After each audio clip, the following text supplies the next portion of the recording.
this year there is fear that this could be a catastrophic year for flooding. Tonight, nothing but lip service for the people of Kashechewan First Nation as members are forced out again with the spring thaw.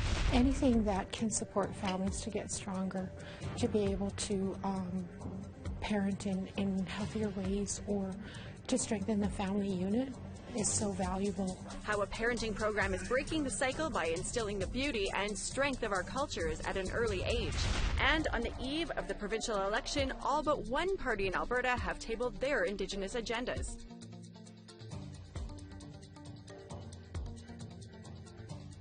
Good evening. Welcome to APTN National News. I'm Melissa Ridgen. What's become an annual rite of spring is underway in Northern Ontario as some 2,500 residents of the Kashechewan First Nation flee for spring flooding. But there are concerns this year could be worse than normal. It's very stressful in the community right now. I mean, they do this every single year, but this year there is fear that this could be a catastrophic year for flooding. The community on the Albany River near James Bay is at least partially evacuated every year. In 2005, the government of former Liberal Prime Minister Paul Martin committed nearly $500 million to move the community to higher ground.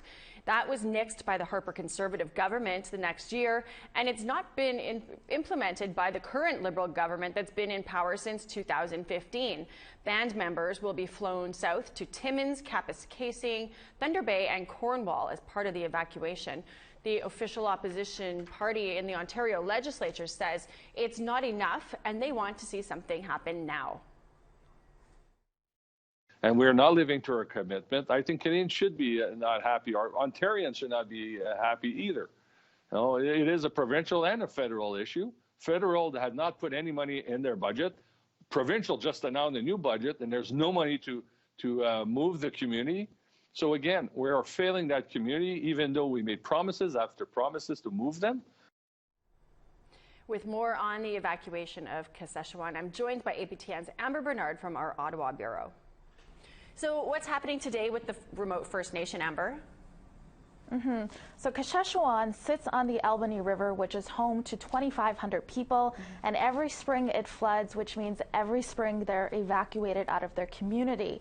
Now, the original plan was to evacuate them starting on the 21st of this month, but over the weekend the community declared a state of emergency, and they began evacuating people today. And where are they being relocated to? So members are currently being relocated to Thunder Bay, Timmins, Kashechewan, and Cornwall, Ontario.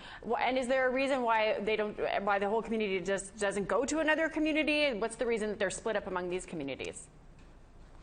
Yeah, so right now there are talks that they want to permanently relocate the entire community to a higher ground. There was an agreement signed in 2017, and they're saying it could take anywhere between 8 and 10 years, and it could cost anywhere between $500 million and $1 billion. And do they know where this higher ground is? We did reach out to Indigenous Services Canada to confirm the details and location. We just haven't heard anything yet back. Okay, well, we will watch in the coming days as the people of Kashechewan are shuffled from their home to all these other communities in Northern Ontario. Thanks so much for taking the time to share this with us, Amber. Thanks, Melissa. We want to hear what you think. Here's how you can continue the conversation.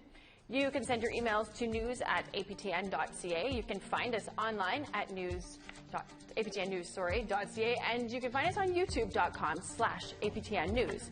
You can also follow APTN News on Facebook, Twitter, and Instagram for more Indigenous news.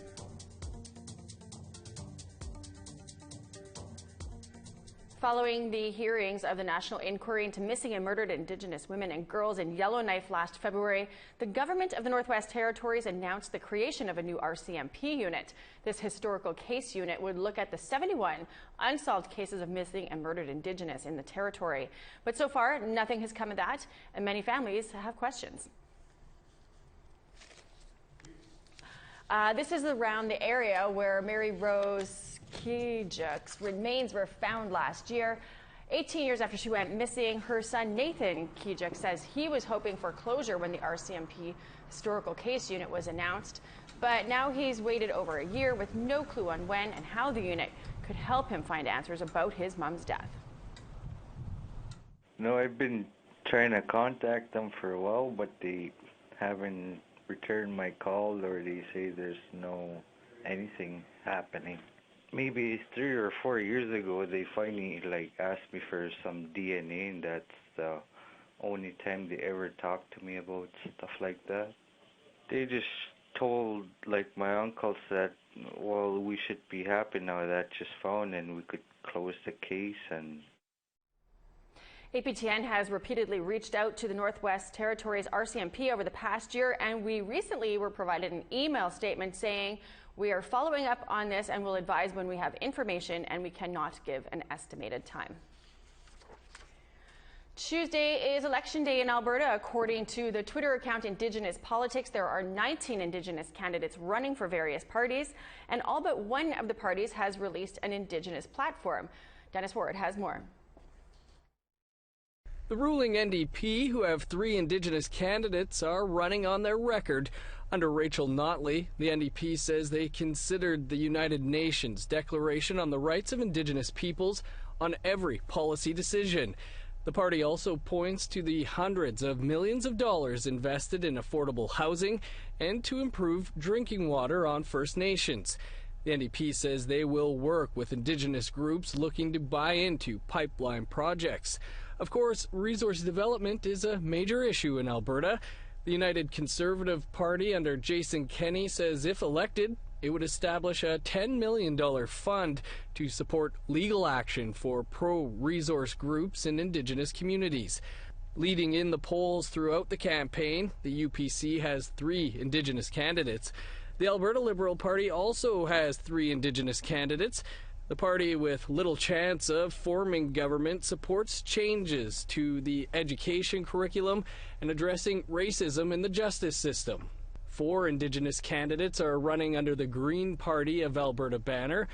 The party says its commitment to reconciliation would permeate all policy development, lawmaking, and day-to-day government operations. 5 Indigenous candidates, including actor Dakota House, are running for the Alberta Party.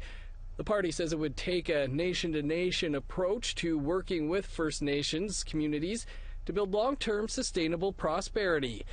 The Alberta Party has an extensive platform on truth and reconciliation, education, and economic sustainability. Finally, the far-right Freedom Conservative Party of Alberta has 1 Indigenous candidate. In a Twitter response to Indigenous politics, the party wrote, quote, "Hi there, our candidate for Cardston-Siksika is an Indian. No specific platform, but honoring our First Nations as sovereign and respecting treaties." Dennis Ward, APTN National News. Time for us to take a quick break, but when we come back, the world-famous Notre Dame Cathedral was destroyed by fire. We'll have details after the break. First, here's tomorrow's weather.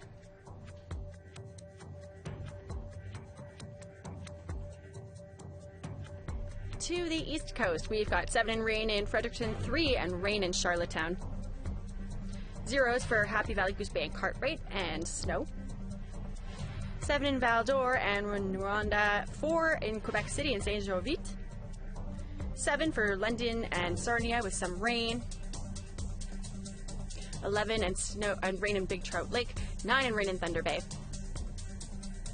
4 and rain in Churchill. God's Lake is raining, and 8, so is Norway House. Sunshine and 15 for Dauphin. Gimli is 12 and sunny. 14s for Winnipeg and Brandon. 13 and sunny in Swift Current. 15 sunshine in Regina. 14 and sunny in Saskatoon. 4 and sunshine in Uranium City. 9 in La Ronge and sunny.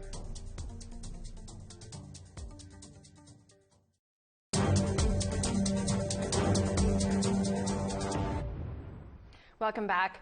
The First Nation Family Advocate Office is an organization sponsored by the Assembly of Manitoba Chiefs. They run a program in Winnipeg that supports young families trying to raise children according to Indigenous values and traditions. APTN's Ashley Branson brings us this. The traditional parenting program supports Indigenous families in learning to reconnect with their culture. I didn't really know about traditional parenting. I grew up in a white foster home, and I lost my tradition. Sonia Huntinghawk says this is about her 5th time attending this program, and her 2-month-old daughter has been coming since she was 2 weeks old. I feel really great about it. Like my kids, I want them all to learn about their tradition and stuff like that. So, and I'm really, we're getting people to talk to her in native, so that she knows the language and stuff. The First Nation Family Advocate Office says loss of culture is one factor for intergenerational trauma. Lana McKay has been the prenatal support worker since the program started in 2017. A lot of our circles or our program empowers our young parents and grandparents and First Nations members to incorporate a lot of these traditions and ceremonies within their own families and with their own communities, and reclaim birth sovereignty and our place as a First Nations person. McKay says birth sovereignty means celebrating the child's birth and providing community support for moms and families. The traditional parenting program runs every week with a different theme: male-female roles within the family, learning about the medicine wheel, or learning safe sleeping practices for babies. With the knowledge that Huntinghawk has learned during her time in the program, she says she has a network of people to fall back on for support. I was about to lose her, so we had to think of something really fast, and these people popped in my head, and we ended up calling them, and that's how so ever since then we've been coming to the office and doing programs here, and they've been helping us out a lot. Since the program began, they had around 400 participants and 150 children go through it. Karen Swain is a new support worker with the program. Anything that can support families to get stronger, to be able to parent in healthier ways, or to strengthen the family unit is so valuable. The program runs every Thursday from 1 to 3 p.m. For more information, you can go to their website, firstnationsfamilyadvocate.com. Ashley Branson, APTN National News April.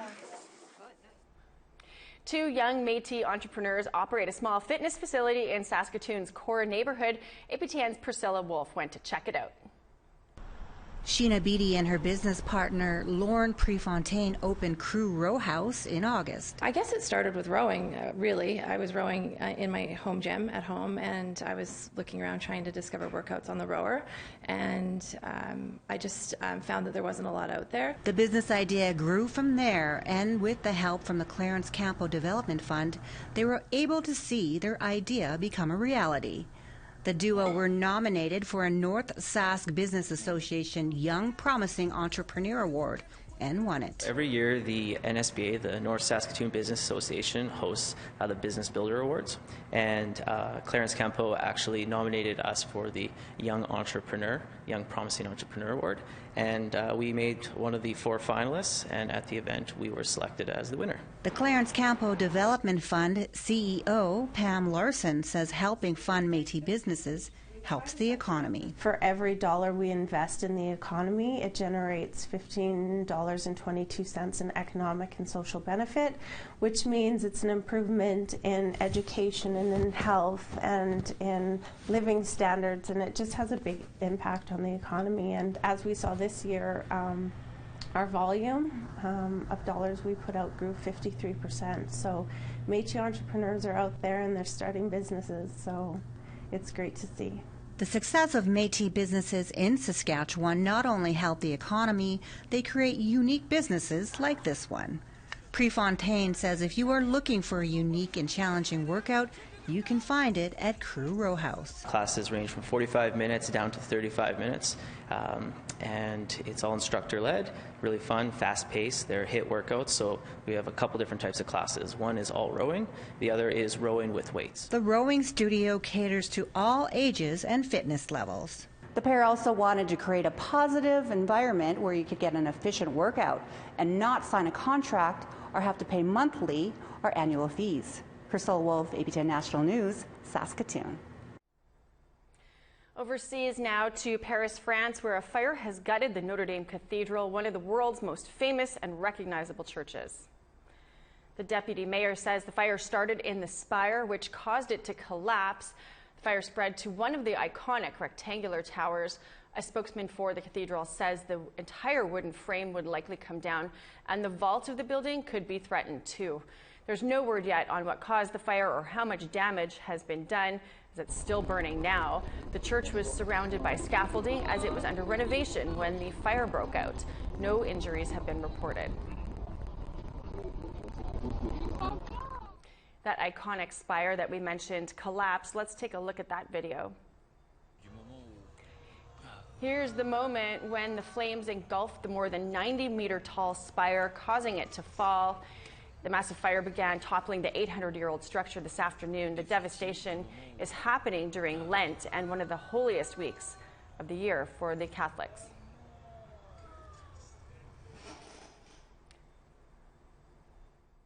Time for us to take another break, but there's more news to come, so stick around.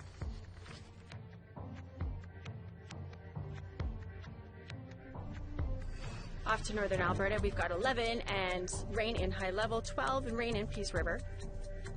11s for Red Deer and Calgary, 12 and sunshine in Lethbridge. 11 and rain in Campbell River, 12s for Vancouver and Victoria and rain in those communities. 8 in Sandspit and Prince Rupert and rain, 9 and rain in Prince George and Smithers. 8 and sunshine in Beaver Creek, 7 for Watson Lake, 9 and cloudy in Whitehorse. 4 and sunshine in Norman Wells, 14 in Fort Laird and Charlotte Lake, sunny skies. Inuvik is -4 in sunshine, Colville Lake -5 and sunny. -19 and sunshine in Cambridge Bay, -12 in Chesterfield, -11 with a mix of sun and cloud in Whale Cove. Coy Haven's in at -19, as is Talio and sunshine up there. Igloolik is sunny, -18, and Iqaluit sunshine and -9.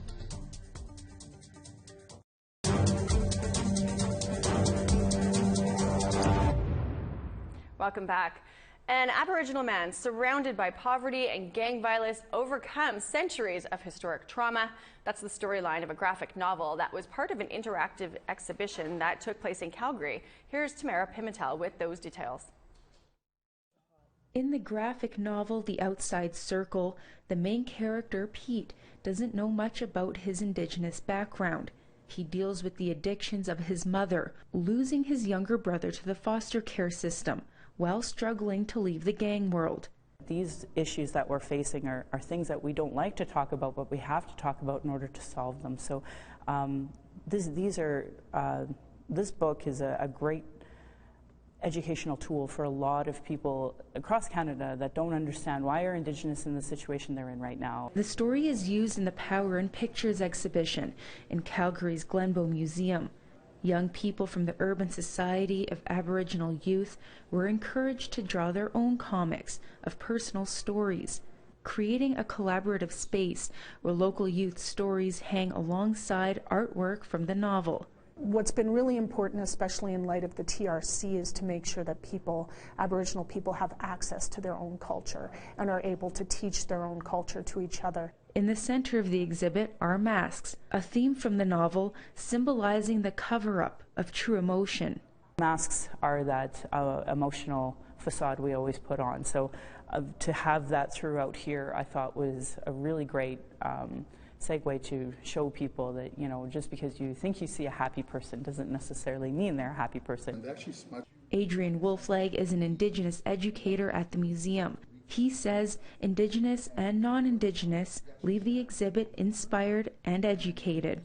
Some of the people that come in, I stop by, talk with them, and they're blown away that, you know, this isn't my life, but I know someone who went through this, and I wish they could see this. I wish they could see the hope. A lot of people don't pull through with it. They usually just give up and keep continuing with it. And with the novel, this person, you know, breaks through with it and actually, you know, it has a happy ending. Tamara Pimentel, APTN National News, Calgary. An Indigenous artist in Calgary creates a wide variety of pieces, from paintings to porcupine quill art. Most of her art is a political statement. Now she hopes her latest work will put an end to a law created more than 200 years ago. Here's Tamara Pimentel again. Nailed to barnwood is the flag of Nova Scotia and 3 bloody scalps. Spray painted underneath are the words, "Reconcile this." Reconcile this? Well, how do you reconcile it? How do Canadians reconcile the fact that there is a scalp law on the books? Lee Derange's art represents a 250-year-old scalp law that is still in the books in Nova Scotia. The law was a British proclamation made in 1749, before Nova Scotia was a province and before Canada was even a country. It offered a bounty for the scalps of Mi'kmaq people. The roots of the problems that we have in this country with children's programs and women's programs and murdered and missing women, how much of that is generational, dating back to women's and children's scalps? After living in the East Coast, Derange heard many Mi'kmaq people talk about the scalp law. It always stuck in my head that we live in a country where my nieces, who have some Mi'kmaq heritage, they're Métis, are growing up in a province that offers a bounty on their scalps. The 3 scalps represent the British Crown, the Government of Canada, and the province of Nova Scotia. All 3 refused to take responsibility for the law when the chiefs of the area asked for it to be taken down in 1999. This year, Derange hopes that her artwork will cause enough national embarrassment to once and for all take the law out of the books. It's time for this country to get real about reconciliation. We've been erased from the history books.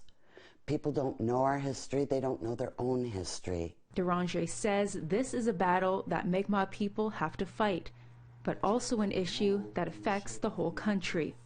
We need to let the Mi'kmaq know that the rest of the country is ready to stand behind them in a really reconciliation effort.